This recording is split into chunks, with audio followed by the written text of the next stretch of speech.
संजय जी, सबसे पहले तो आपकी मुस्कान बड़ी अच्छी है और मैं आपकी मुस्कान के बारे में ही पूछूंगा कि आप हंस हंस कर दूसरे को ब्लैकमेल कर जाते हैं और कहीं ना कहीं अपनी बातें जो है वो मनवा लेते हैं। इस बार 22 में बातें बनेंगी कि नहीं बनेंगी? देखिए, समय का कारण है कि समाज हमारा जो है अब बाहर आ गया और समझ गया है कि हमको क्या करना चाहिए। 70 साल से सभी लोगों ने कहा कुछ और किया कुछ हाँ। और जिसने ऐसा किया, सपा ने कहा ऐसा उल्टा किया, बसपा ने कहा ऐसा किया और कांग्रेस ने भी कहा ऐसा करेंगे और ऐसा किया। हाँ। जिसने जिसने भी इनको धोखा दिया वो धोखा खा गया। अच्छा। हंस इसलिए रहा हूँ कि मेरा समाज इस समय हमारा साथ दे रहा है, हमें उम्मीद के से ज्यादा साथ दे रहा है और 70 साल से पिछली सरकारों ने हमारी आवाज को दबाया था। किसी मंत्री विधायक को बोलने नहीं देते थे। एक बार माननीय दिसंबर के मंत्री थे बसपा की सरकार में और वो हमारे समाज के लिए एक ज्ञापन दे दिया कि हमारा आरक्षण मिलना चाहिए, लेकिन उनकी बसपा का जिलाध्यक्ष जो था उसने फोन किया बहन जी को, तो उनका मंत्रालय भी खत्म हो गया, पद भी खत्म हो, गाड़ी वापस आ गई। आज कम से कम हमारे कार्यकर्ताओं और समाज के एकजुटता की देन है कि दिल्ली और उत्तर प्रदेश सरकार मिलकर इनके समस्याओं के समाधान के लिए एक करके बहस करके और जो भी इसमें त्रुटियां हैं, जो पिछली सरकारों में जटिलताएं पैदा की थी उसे खत्म करने के लिए बात शुरू किया। अगर घंटों किसी समाज के लिए वार्ता होता हो राजनीति में तो बहुत बड़ी उपलब्धि है और समाज का हक हिस्सा भी मिलने की उम्मीद बन जाती है। निर्णायक तौर पर इनकी निर्णायक तौर पर इनका जो समस्या का समाधान। संजय जी, ये तो बात हो गई पुराने साथियों की, क्योंकि आप कह रहे हैं कि पुराने साथी बेवफा निकल गए और लगभग सब निकल भी गए, लेकिन अब नए साथियों की अगर बात करी जाए तो आपके जो दिल्ली वाले साथी हैं और उत्तर प्रदेश वाले साथी हैं, उनसे बातचीत क्या है, कैसी बन रही है? क्योंकि कहीं कहीं ना अटकलें ये भी लगाई जाती हैं कि आप उनसे भी कहीं ना कहीं थोड़ा बहुत नाराज हैं। सुनने में आता है कि आप चाहते हैं कि जब सरकार बने तो आपको डिप्टी सीएम बनाया जाए। तो डिप्टी सीएम क्यों, हम तो चाहते हैं कि आप मुख्यमंत्री बने और पिछड़े समाज को और बढ़ाया जा सके। तो ये सारा जो चीजें चल रही हैं, जो आपके दिल्ली वाले और यूपी वाले साथी हैं, उनसे बातें बन रही हैं या नहीं बन रही है, या फिर कुछ और 2022 में देखने को मिलेगा? रही उत्तर प्रदेश के माननीय मुख्यमंत्री जी आज 2 महीना पहले बैठक जी और उसमें तय हुआ था, उनसे मैंने कहा कि आप ही का जो वीडियो है, आप ही ने, जब आप एमपी थे, मैं नेता नहीं था, मैं डॉक्टर था, उससे पहले आप सदन से, सड़क से लेकर सदन तक इनके आरक्षण के मुद्दे की वकालत कर चुके हैं। अब वो समाज कहता भाई आप पावर में आ गए दिल्ली और उत्तर प्रदेश, अब कितना समय लगेगा? इनका खाली एक लाइन है कि राष्ट्रपति ने लिख रखा है मझवार केवट मल्लाह में गिनती कर दो, केवट मल्लाह को मझवार। अब कोई सरनेम लगाए तो दलित भाई के, अगर चमार भाई को मिलता है कोई सरनेम लगा दे चाहे न लगाए, पासी भाई के कोई सरनेम लगाए चाहे लगा दे, चाहे वो दोहरे लगा दे चाहे रावत लगा दे, इनको चाहे उत्तरा देखना मोची अहिरवार गहिरवार दोहरे पूरी लगा दे, धोबी में रजक बरेठा कोई भी लगा दे, उनको प्रमाण पत्र मिलता है। अगर मझवार का बेटा केवट मल्लाह सोहानी सरनेम लगा दे, उसे प्रमाण पत्र न मिले तो दोषी है। तो उनको उन्होंने कहा भाई नहीं, जल्दी से बैठक किया जाए। बैठक करा दिया उन्होंने मंत्रियों अधिकारियों से। तो कानूनविद जो है उत्तर प्रदेश के महाधिवक्ता है, उन्होंने एक रिपोर्ट लगा दिया कि भाई इनका मझवार का सर्टिफिकेट देने में कोई अड़चन नहीं, चाहे वो कोई भी टाइटल लगाए, जैसे सब लोग टाइटल लगाते हैं। और राज्यपाल ने 31 दिसंबर 2012 को हमें निकाल रखा है। ये सपा के समय निकले हुए 31/12/2016 5 दिन रह गया था तब निकाले और निकाला कि भैया पिछड़े नहीं है, अनुसूचित हैं, ये पावर है राज्यपाल को। ये पिछली सरकार ने गलत शासनादेश जारी कर दिया कि केवट मल्लाह को मत दे दो अनुसूचित जाति का। ये हो नहीं सकता, ये गलत शासनादेश वापस हो जाए और हमारा मझवार का सर्टिफिकेट जारी हो जाए। इस पर बैठक हो गई। देर हो रहा है, अधिकारी गुमराह कर रहे हैं। दिल्ली दरबार ने भी कह दिया भाई आपकी समस्या समाप्त हो, और रहा वो ताल घाट नदी छीनने का, वो भी वापस करने का समिति बन गई है। मुकदमे वापसी के लिए है। हमने कहा भाई मुकदमे वापसी नहीं होंगे तो 100 लड़के हमारे जो कार्यकर्ता फंसे हैं, तो अगर वो मुकदमे रहेंगे तो कैसे आपका प्रचार करने जाएंगे? अच्छा, ये लोग अपने ना संजय जी, ये लोग अपने मुकदमे वापस कर लेते हैं, लेकिन आप लोग के बारे में कुछ नहीं सोचते। ये भी नाराजगी है। निश्चित रूप से हमारे कार्यकर्ताओं में इसका रोष तो है कि भाई वादा किया था मुकदमे वापस हो जाएंगे और फाइल लगी, अब उस पर क्या कर रहे हैं क्या नहीं कर रहे हैं उनको जवाब देना है। अगर मैंने बताया कि अगर 2022 में हम आपके साथ हैं, लेकिन ये जो हमारे कैडर है 100 जो हमारे प्रमुख कार्यकर्ता हैं, अगर वो मुकदमे में फंसे रहेंगे और कैसे आपके प्रचार करेंगे? उनका मुकदमा जल्दी से वापस कर दिए और उनके गलती से जो अधिकारी है गैंगस्टर लगाए उसको वापस करके जल्दी से मुक्त कराए। कोई सहमति नहीं बनी? नहीं, सहमति बनी। जो दिल्ली गए थे उन्होंने कहा काम आपका हो रहा, जल्दी हो रहा, लेकिन अब बहुत जल्दी होना चाहिए। हम कहते जैसे सभी पार्टियां अपने वोटर को, अपने कार्यकर्ताओं को, अपने संगठन को मजबूत कर रहे हैं और कार्यकर्ताओं को सहेज रहे हैं, वोटरों को जगा रहे हैं, उसी तरीके से निषाद पार्टी भी निकली हुई है आरक्षण रथ यात्रा के बहाने। अपने वोटर को हम जगाएंगे, अपने कार्यकर्ताओं को सहेजेंगे, संगठन को मजबूत करेंगे। कल मैंने देखा लखनऊ में आप लोग बड़ा एकदम शक्ति प्रदर्शन टाइप का कर रहे थे और बहुत से कार्यकर्ता आप जुड़े हुए थे, वहां पर आप भी मौजूद थे। अच्छा, इसका कितना असर पड़ेगा? क्योंकि अगर हम मूलभूत सुविधाओं की बात करें तो उत्तर प्रदेश में अगर चुनाव है तो मुद्दे भटक रहे हैं। निषाद पार्टी के बारे में कोई नहीं पूछ रहा ना, सुनिए सर, ओबीसी के बारे में कोई नहीं कह रहा है, एससी के बारे में कोई नहीं कुछ कह रहा है। कह क्या रहा है? तालिबान, कब्रिस्तान, मुसलमान, हिंदू। तो इस बार भी चुनाव इसी तरह निकलेगा या आप अपनी बात मनवा के रहेंगे?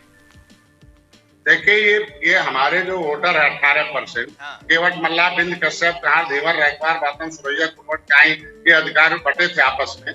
आज पिछड़ी जातियां भी इनके साथ तेली बढ़ई, लोहार, कहार, पाल, गड़ेरी, केवट और लोग, ये जितनी जातियां इनके इर्द गिर्द रहती हैं, ये सारे लोग संविधान की सूची में सूचीबद्ध, राष्ट्रपति से नोटिफिकेटेड है। ये राजनीतिक रूप से बेहोश थे।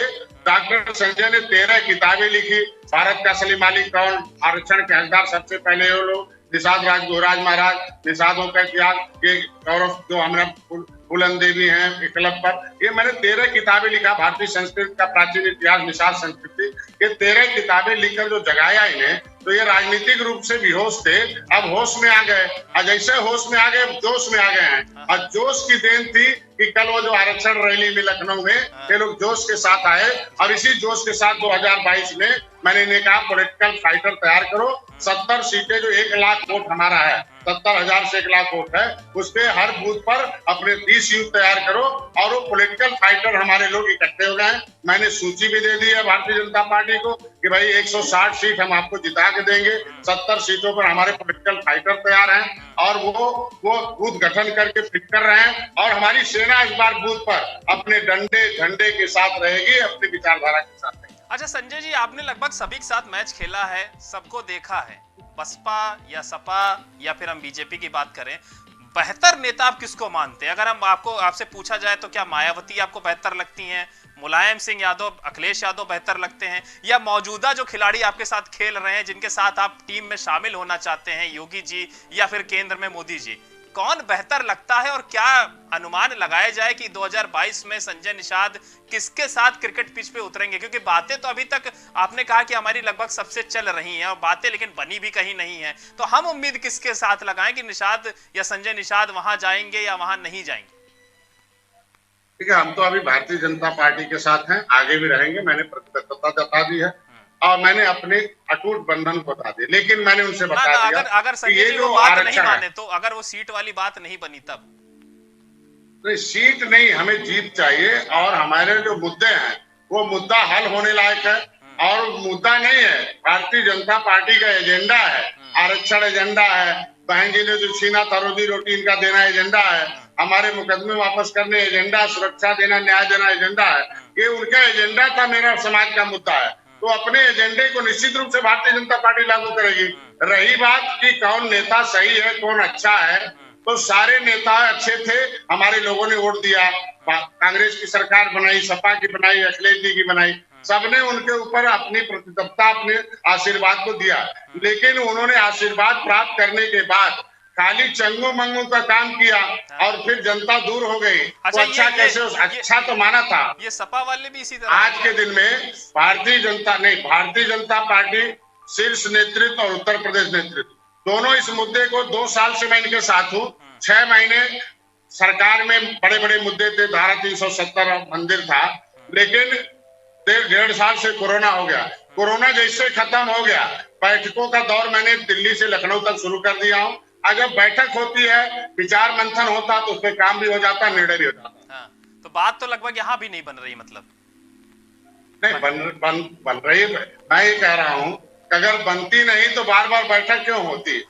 पर लाभ में हो गया कि भाई कितनी सीटें आप अपने सिंबल से जीत सकते हो। उन्होंने कह दिया कि आपका मुद्दा हल हो रहा है, जल्दी आपको मिल जाएगा, तैयार हो गए सब कुछ। अच्छा। दूसरा, कितनी सीटें अपनी सिंबल से हम जीत सकते हैं, इसीलिए रथ यात्रा लेके निकले हैं कि कौन सा विधानसभा, कौन सा जिला, कौन सा क्षेत्र हमारी पार्टी मजबूत है, हमारे संगठन भी मजबूत है। अभी हम लोग 7 साल से सताए जा रहे थे, 7 साल से हम पार्टी खड़ा किए हैं, 7 साल में मैंने 70 साल के गड्ढे को बांट कर ऊपर आया हूँ। तो अभी हम लोग खड़ा हो रहे हैं, अभी नई पार्टी है, तो हम इस बात को घूम के प्रदेश भर में देखेंगे इस रथ यात्रा के माध्यम से कि 10 लाख लोग 15 सितंबर 2016 को रमा देवी पार्क में आए थे। और पिछली सरकारों ने हमारे उस शक्ति को दबाने का प्रयास किया है। अगर वो गलती वर्तमान सरकार इस शक्ति को दबाने में करेगी तो उसका नुकसान हो जाएगा। अच्छा, ये सपा वाले संजय जी, सपा वाले कहा करते हैं कि आपसे ज्यादा निषाद वोटर उनके पास हैं, नुकसान पहुंचा देंगे। 15 अक्टूबर को हम लोग रमा देवी पार्क में कई लाख, पूरे कम से कम 25 लाख के आसपास आएंगे। उसके अब पता चल जाएगा कि वोटर किसके साथ, सपा के साथ कैसे वोटर रहेंगे, समाजवादी पार्टी ने निषादों के साथ क्या किया। इनके आरक्षण का मुद्दा जब उठता है सदन में तो उनके सांसद भाग जाते हैं। सुप्रीम कोर्ट में अपील होता है कि 17 पिछड़ी जातियों को अनुसूचित जाति का दर्जा दे दिया जाए, तो केंद्र कहता भाई ये तय करने का काम राज्य का है, और इनकी सरकार होती है, एफिडेविट दे देते हैं कि भैया ये 17 पिछड़ी जात अनुसूचित जात के हकदार नहीं है। तो ऊपर तो कहते हैं अनुसूचित देंगे और सुप्रीम कोर्ट में एफिडेविट दे देते हैं नहीं देना है। और फूलन देवी इनकी नेता थी, तो फूलन देवी की हत्या जब हुई तो उसकी अरबों की प्रॉपर्टी जो थी उसकी माँ को मिलना चाहिए ना, उसकी बहन को मिलना चाहिए। और जो हड़पा हुआ आदमी है वो सपा के संरक्षण में है, और फूलन देवी दिल जन में मौजूद है पूरे प्रदेश में। तो जो उसकी प्रॉपर्टी हड़पा हो उसे सपा संरक्षण देती हो तो कैसे इनकी सरकार बनी, कैसे इनके साथ समाज रहेगा। माना जाए कि संजय निषाद सबसे ज्यादा पावर में है और सबसे ज्यादा वोटर उन्हीं के पास है। देखिए हमारे पास, देखो मेरा समाज बेहोश था, मैंने प्रोग्राम बनाए educate the educated person about the politics. कहा जाता political power strong than the god power. राजनीतिक शक्ति भगवान की शक्ति से ज्यादा शक्तिशाली है। निषाद राज की सेना राम को मिली थी और राम ने श्रीलंका पर निषाद राज की सेना से विजय प्राप्त की। हमारी सेना की सेनापति कांग्रेस थी, इन्हें बर्बाद कर दिया।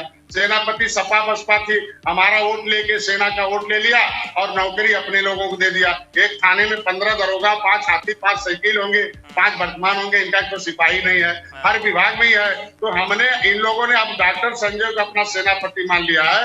एक प्रोग्राम मैंने बनाया है कि रीच द वोटर, वोटर के पास जाना है और वोटर को होश में लाना है, उसे पढ़ाना है और सही जगह 2022 में वोट डलवाना है। इसके लिए हमारे पास कई हजार पॉलिटिकल फाइटर तैयार हैं। इन लोगों ने हमें लाइटर बना दिया था, हमें खाना दे देते हैं, 5 चीजें खिलाते हैं, इनको आटा, मीट खिलाएंगे, खाना खिलाएंगे, मतलब इन्हें खाना देंगे, खजाना नहीं देंगे। अच्छा। इन्हें शौचालय दे देंगे। अच्छा। सचिवालय में नहीं भेजेंगे। अच्छा संजय जी, मैं कह रहा हूँ कि आज के दिन में इनका आरक्षण चाहिए। संजय जी, अभी कुछ दिनों पहले मैं पेपर पढ़ रहा था तो वहां पर एक हेडलाइन बहुत ज्यादा वायरल हो रही थी, सोशल मीडिया पर भी वायरल हुई थी। उसमें कुछ गुंडे उंडे जैसी चीजें लिखी थी कि हमसे बड़ा गुंडा कोई नहीं। देखो जैसे जैसे हमारे समाज में कोई नेता आया, फूलन देवी, जमुना निषाद, महेंद्र सिंह राजपूत, धनीराम वर्मा, रघुवर दयाल वर्मा, मनोहर लाल जयपाल से, उनको तो धरती से साफ करा दिया गया। मैं तो जिंदा हूँ, ये षड्यंत्रकारी हैं। एसी में रहकर, मैं गरीब का बेटा हूँ, गरीब की माँ के कोख से पैदा हूँ, उनके लिए पैदा हुआ हूँ जिनके लिए खाना नहीं है, एक टाइप का खाना नहीं है, उनके पास कपड़े नहीं है, उनके पास घर नहीं है। तो एसी में बैठने वाले जो कलम चला रहे हैं, जो लोग षड्यंत्रकारी लोग हैं, कभी उनके लिए भी तो कलम चला दें, डॉक्टर संजय के। ये सारे कुछ जो मीडिया है, ये मानता हूं कि मीडिया से जनमत मिलता है, लेकिन मीडिया का भी धर्म बनता है कि जो 70 साल से इस समाज का हक लूट रहे हैं, पिछली सरकारों ने जो डाका डाली इनके नौकरी पर, इनके हिस्से पर, इनके खाने पर, इनके रोटी कपड़े पर, उनके लिए भी तो चला दे। मैं तो यही चाहता हूं कि जो षड्यंत्रकारी लोग हैं वो हमारे रथ यात्रा में शामिल हो जाएं और गांव की स्थिति को भी लिखे ना अखबार में, और गांव की स्थिति को लिखे टीवी चैनल में देखा मैं। और झूठा कलम चलाकर किसी नेता को बदनाम करना, मेरा समाज सब समझ गया है। आज के दिन में मेरा समाज को पैसा चाहिए पार्टी को, और पार्टी पैसे से चलती है, लेकिन मेरे समाज के लोग 1-1 रुपए, 1 नोट और 1 वोट दे रहे हैं। कैसे पार्टी चलती है वो चला कर दिखाएं। ये कुछ और पार्टियां जो हैं छोटी छोटी उत्तर प्रदेश में बड़ी सक्रिय हो गई। आपके साथी हैं ओम प्रकाश राजभर जी, और इसके अलावा ये चंद्रशेखर रावण ये भी आ गए हैं। तो इससे नहीं लग रहा कि कुछ डैमेज हो जाएगा? और ओम प्रकाश राजभर जी का क्या है, वो आपके साथ आएंगे, कहीं और जाएंगे, क्या करेंगे, कुछ बताते ही नहीं है सब। तो भाई जी हमारे साथ आएंगे, जाएंगे कहाँ? बीजेपी वो तो सब दरवाजा देख लिया है। वो आएंगे, मेरे साथ रहेंगे, और मेरे साथ रहेंगे भारतीय जनता पार्टी के साथ रहकर, क्योंकि केंद्र और राज्य में उनकी सरकार है। उनका भी आरक्षण का मुद्दा, मेरा भी मुद्दा है। हमारे लोगों ने देश को आजाद कराया है और संविधान बनवाया। संविधान बनते वक्त हम लोग 5 साल 16 दिन गुलाम थे। क्रिमिनल ट्राइब्स एक्ट लगा था, अंग्रेजों ने कानून बना के उजाड़ा ताकि डॉक्टर का बेटा डॉक्टर, इंजीनियर का बेटा बदमाश का बेटा बदमाश, ये मछुआरे बदमाश है, राजभर बदमाश है। हम लोगों को जेल में बंद करके पहला चुनाव हो गया, संविधान पर कब्जा कर लिया और संविधान के मलाई खा रहे हैं। आज के दिन में ये सारे जो पिछड़ी जातियां हैं, हम लोग अभी भारतीय जनता पार्टी के साथ रहकर दिल्ली उत्तर प्रदेश में हम लोग इनके लिए कलम चलवाकर हिस्सा दिलाने का काम करें। अच्छा संजय जी, आखिरी सवाल आपसे पूछूंगा, समय आपके पास भी कम है। मैं बस इतना पूछना चाहूंगा कि अगर 22 में चुनाव होते हैं और आपके सपोर्ट से सरकार बनती है, तो महज सीटों के लिए ही आपने कहीं ना कहीं कॉम्बिनेशन अपना तैयार किया हुआ है, या फिर सत्ता में आने के बाद भी कुछ ऐसा आप चाहते हैं कि हमें वो चीज, हमें हमारा हक मिलना चाहिए जो लंबे समय से नहीं मिला था? कोई मंत्री उंत्री बनने की आशा या कुछ ऐसा डिप्टी सीएम बनने की आशा चुनाव से पहले भी और चुनाव बाद भी? देखिए, जिसका दल होता है उसका बल होता है, उसकी समस्याओं का हल होता है। अच्छा। जिसका दल नहीं, उसका बल नहीं, उसकी समस्याओं का हल नहीं, वो निर्बल होते हैं। हमारे मुद्दे हैं कि 13 जनवरी 2013 को मैंने निशान राज के किले पर संकल्प किया कि कांशीराम 3 लोगों के साथ कसम खाए थे, 4 बार सत्ता में आए और कलम चलाकर अपने समाज के, उनकी माँ के कोख से हरवा पैदा होते थे, अब हाकिम पैदा होते हैं। उसी संविधान में लिखा है कि केवट मल्लाह का बेटा मझवार का सर्टिफिकेट पाएगा, वो भी आरक्षण का हिस्सा पाएगा और हाकिम बन जाएगा और लाल पैदा होगा। 2022 की चुनाव में भारतीय जनता पार्टी से हमने उम्मीद रखी है कि जो सत्ता है, जो हमारा जो आरक्षण है, मुद्दा है, वो पहले हल हो जाए। प्रस्ताव पारित हुआ कि अगर मेरे मुद्दे को हल कर देती है तो सीट कुछ भी दे देगी, सम्मानजनक हम लोग चुनाव लड़ेंगे, उनके साथ रहेंगे। अभी जो अगला यहाँ रमा देवी पार्क में पहला होगा 15 अक्टूबर को, उसमें मेरा समाज तय करेगा। 15 अक्टूबर हमारे लोगों ने तय कर रखा है कि अब हमारे को अब इतना देर नहीं इंतजार करना है, समाज जो तय करेगा मजबूरन डॉक्टर साहब उनके साथ रहेंगे। रही बात सत्ता में, तो सत्ता में भारतीय जनता पार्टी चाय वाले के बेटे को प्रधानमंत्री बना रखा है, कई दर्जन मुख्यमंत्रियों को पिछड़ी जातियों को बना रखा है। वो कुछ भी बना सकती है, डॉक्टर संजय को भी कुछ बना सकती है।